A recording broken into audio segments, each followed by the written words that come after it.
नमस्कार फ्रेंड्स। बृहस्पति ग्रह वृषभ राशि में जा चुका है।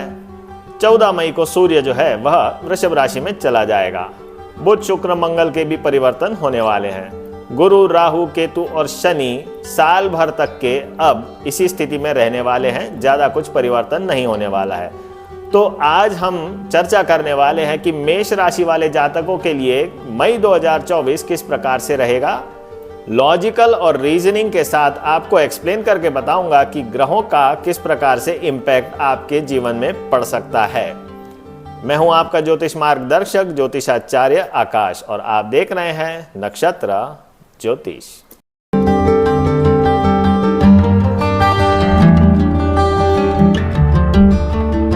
चर्चा करते हैं सर्वप्रथम कि किस प्रकार की ग्रहों की स्थिति बनी हुई है।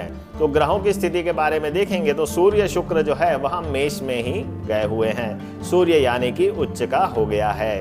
मंगल राहु और बुध जो ग्रह है वह मीन राशि में है। शनि कुंभ राशि में है। गुरु वृषभ राशि में और केतु जो है वह कन्या राशि में।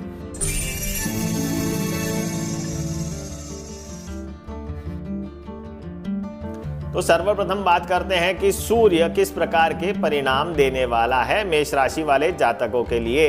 तो आप देखिए सूर्य जो है वह 18 डिग्री का है और शुक्र के नक्षत्र में गया हुआ है। सर्वप्रथम तो सूर्य पंचम भाव का स्वामी हो गया है और जिस नक्षत्र में गया हुआ है वह शुक्र का नक्षत्र है। शुक्र भी सूर्य के साथ है। शुक्र अस्त हो चुका है, ध्यान रखें, इसीलिए विवाह वगैरह इस समय नहीं हो रहे हैं। तो शुक्र अस्त हो गया है परंतु सूर्य जो है वह शुक्र के ही नक्षत्र में है, यानी कि 2 और 7 की लॉर्डशिप लेकर के आया है। तो पंचम भाव से किस प्रकार के परिणाम प्राप्त होते हैं सर्वप्रथम वह देखते हैं, क्योंकि पंचम से नवम हो गया लग्न भाव यानी कि सपोर्टिव भाव हो चुका है। तो पंचम भाव आपकी शिक्षा का भाव माना जाता है, आपके पेट का यानी कि उदर का भाव माना जाता है, आपके मनोरंजन का भाव माना जाता है। तो यह सब कार्य आपके इच्छानुसार होने वाले हैं। आपकी शिक्षा अच्छी रहेगी, आपके अफेयर्स जो है वह अच्छे रहेंगे।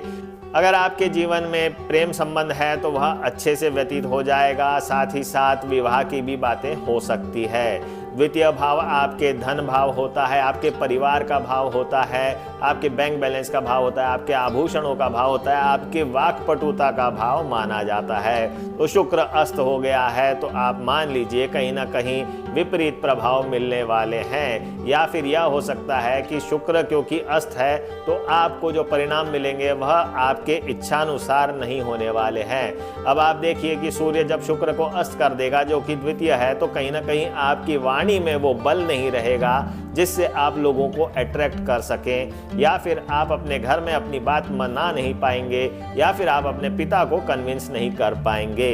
क्योंकि सूर्य फिर वृषभ राशि में चला जाएगा 14 मई के बाद, तो उसके उपरांत वह स्वयं के नक्षत्र में होगा, तो वह आपके लिए फेवरेबल रह सकता है। तो आप मान के चलिए कि किसी प्रकार से अगर पिता के साथ विवाद हो रहे हैं या फिर आप अपने घर वालों को मना नहीं पा रहे हैं किसी भी बात के लिए, तो 14 मई के उपरांत वह बात हो सकती है। और आप खासकर से क्योंकि सप्तम भाव आपकी सामाजिक लाइफ को भी दर्शाता है, तो सामाजिक लाइफ में भी आपके लिए अच्छा समय रहने वाला है 14 मई के उपरांत। तो यह थे सूर्य के फल।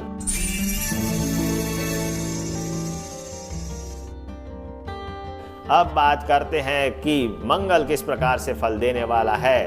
मंगल आप देखिए कि मंगल मीन राशि में 7 डिग्री का है इस समय और वह उत्तरा भाद्रपद नक्षत्र में है, जिसका स्वामी हो जाता है शनि। आप ध्यान रखिए मंगल जो है वह लग्न भाव का स्वामी है, अष्टम भाव का स्वामी है और द्वादश में चला गया और शनि के नक्षत्र में स्थित है जो कि दशम भाव का स्वामी और एकादश भाव का स्वामी हो जाता है। तो आप ध्यान रखिए कि 1, 8 और 12 एक्टिवेटेड है। तो 1, 8, 12 एक्टिवेटेड है तो मंगल के दुष्प्रभाव मिलने के पूरे चांसेस बने रहेंगे।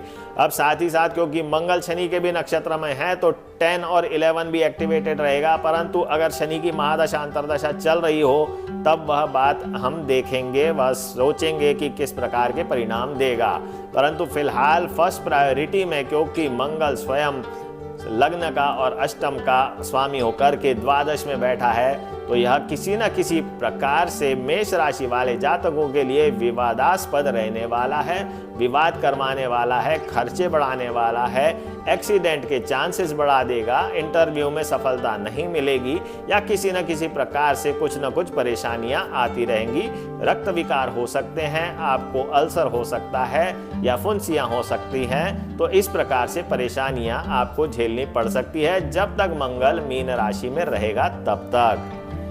तो यह थे मंगल के फल। अब मंगल क्योंकि शनि के नक्षत्र में भी गया है जो 10th और 11th का भी लॉर्ड है, तो अगर आप विदेश में नौकरी के प्रयास कर रहे हैं तो आपको नौकरी मिलने के चांसेस बिल्कुल बढ़ जाएंगे, क्योंकि 1 12 भी होगा और 10 11 भी एक्टिवेट होगा और 8 भी एक्टिवेट होगा। साथ ही साथ आपको ग्रेजुएटी या पीएफ मिलने की संभावनाएं हैं, तो वह भी आपके साथ बिल्कुल प्रायोरिटी में यह काम आपका हो जाने की संभावनाएं बनती है। तो मंगल के इस प्रकार के परिणाम आपको मिलने वाले हैं मेष राशि वाले जातकों के लिए। अब बात करते हैं कि बुध किस प्रकार के परिणाम देने वाला है, और बुध आगे क्योंकि मेष राशि में भी जाने वाला है तो वह भी परिणाम हम जज कर लेंगे।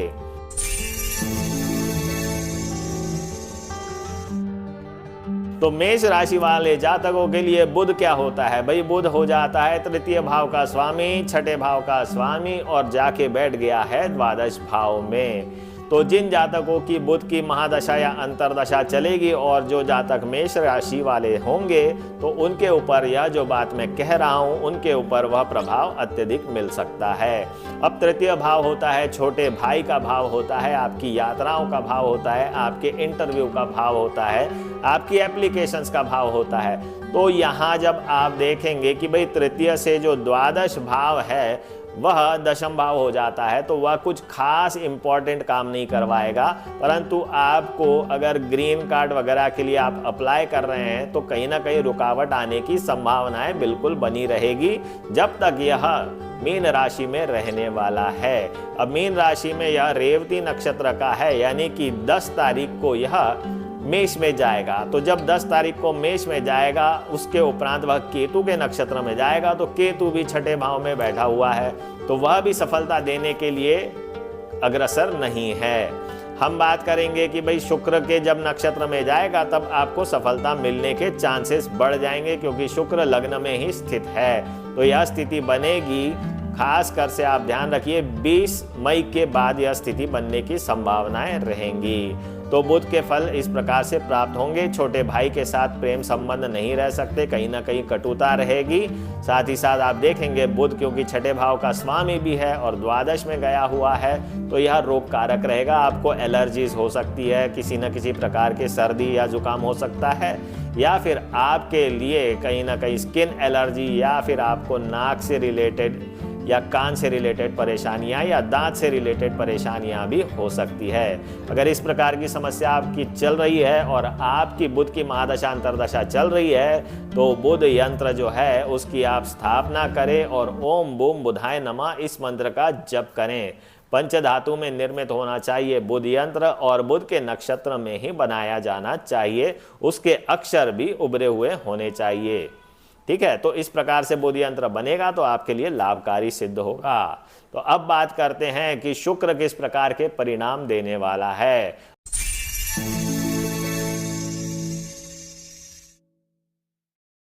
शुक्र आप देख ही सकते हैं कि लग्न में बैठा हुआ है, द्वितीय भाव का स्वामी और सप्तम भाव का स्वामी है और अस्त होके बैठा हुआ है सूर्य के साथ। तो शुक्र के परिणाम क्या होने वाले हैं भाई? शुक्र द्वितीय और सप्तम का स्वामी है, तो बहुत खास परिणाम इस बार नहीं देने वाला है, क्योंकि अस्त हो चुका है। जब वह अस्त से हट जाएगा तब जाकर के कुछ ना कुछ सुखद परिणाम देगा। और साथ ही साथ क्योंकि आप शुक्र देखिए अभी 10 डिग्री का है, तो मई में आगे जाकर के यह वृषभ राशि में जाएगा। तो वृषभ राशि में जब जाएगा तब कुछ ना कुछ एक्सपेक्टेशन हम कर सकते हैं कि अच्छे परिणाम मिल सकते हैं। ओवरऑल देखा जाए तो शुक्र का आपके सामाजिकता के लिए बहुत अच्छा प्रभाव नहीं पड़ेगा। आप अपने पिता के वर्चस्व के नीचे दबे हुए रहेंगे, आप अपने पिता के वर्चस्व के नीचे दबे रहेंगे और उनके वर्चस्व का आप लाभ नहीं उठा सकेंगे। जिस प्रकार से शुक्र को अस्त कर दिया है सूर्य ने, उसी प्रकार से जिन जातकों की शुक्र की महादशा अंतरदशा चल रही होगी और जिनकी मेष राशि होगी, तो वह इस माह कुछ खास परिणाम नहीं ले सकते। रिजल्ट उनके पक्ष में भी नहीं रहेगा। अगर इलेक्शन वगैरह में भी वह जाते हैं या इलेक्शन लड़ते हैं या सामाजिकता में सामाजिक कार्य करते हैं तो भी उन्हें वह क्रेडिट नहीं मिलेगा। धन की स्थिति में बात करें तो शुक्र द्वितीय भाव का स्वामी है और अपने से द्वादश है, तो धन की स्थिति कुछ खास नहीं रहने वाली है। आपको काम चलाओ, आपको जितना धन की आवश्यकता है उससे थोड़ा कम ही मिलेगा, परंतु मिल जाएगा, काम चल जाएगा। तो इस प्रकार से शुक्र के परिणाम प्राप्त होने वाले हैं। तो यह थी जानकारी दर्शकों मेष राशि वाले जातकों के लिए मई 2024 किस प्रकार से रहेगा। आपके जीवन में अगर किसी प्रकार की कोई समस्या है तो आप हमसे संपर्क कर सकते हैं। मेरे नंबर्स दिए हुए हैं, मेरा ऑफिस भोपाल में है।